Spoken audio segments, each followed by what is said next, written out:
The third problem facing men and women in midlife is obesity and overweight. Currently in America, 66% of the population is either overweight or obese. Of that 66% that are overweight or obese, half are obese. And if you look at 1962, 13% of the population was obese. Currently in 2009, 35% are obese. Now this was dramatically demonstrated to me when we traveled to Europe about 2 years ago. We were in the airports and we noticed in France where we were and in Italy, everybody was thin.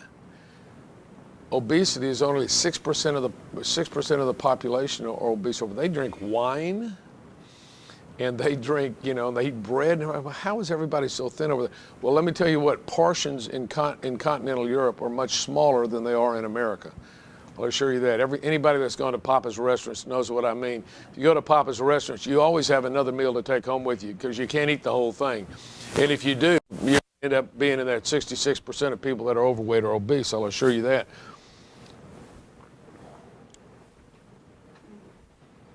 %17% of adolescents currently are obese and overweight. Between the ages of 12 and 19, between the ages of 6 and 11, it approaches 20% of the kids are overweight. Causes of obesity: high carbohydrate diet, the pizzas, the pastas, the breads, the potatoes, the rice, the desserts, all the things that we enjoy eating, the comfort foods, fast foods, lack of exercise, pharmaceutical drugs. One of the side effects of many of the pharmaceutical drugs is increase in weight. As a matter of fact, antidepressants, which are very, very commonly used preparation, one of the side effects of the antidepressants is weight gain.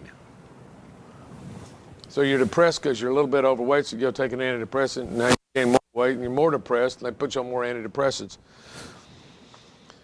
Estrogen dominance, and we're going to talk about this later in this morning. Estrogen dominance, when women's hormone levels decline.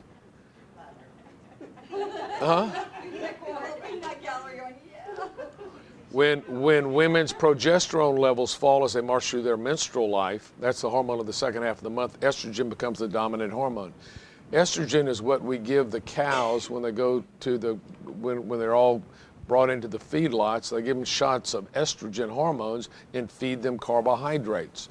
It's a easy way to put extra weight on the cattle so they weigh more, so they get more per pound. Well, it does the same thing in all mammals and in humans too. If women have too much estrogen compared to progesterone, they're going to take the carbohydrates, which are simply starches which are sugar molecules hooked together, and they're going to convert all that to fat, and they're going to deposit that.